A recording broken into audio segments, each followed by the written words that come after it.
Hello friends, good afternoon. আজকে বৃহস্পতিবার, আমার রান্না বান্না চালু হয়ে গেছে। চলো দেখাই তোমাদের আমি কি কি রান্না করছি। দেখো, এখানে ডাল সিদ্ধ হচ্ছে। আর এখানে আমি কি করছি জানো, এই যে ইলিশ মাছ আমি করব।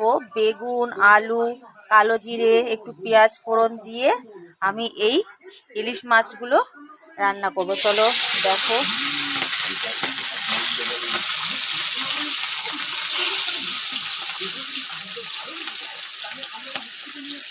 দেখেছো বন্ধুরা, আজকে তাহলে আমি কি রান্না করছি। এদিকে দেখো, আমি একটা ডিম পোচ করেছি, এদিকে বেগুন ফেগুন সব কুটে নিয়েছি।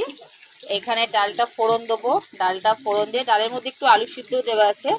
আলু সিদ্ধ, ডাল, আর একদম বেগুন দিয়ে, আলু দিয়ে, কালো জিরে দিয়ে মাছটা পুরো একদম গদগদ ভাবে বানাবো।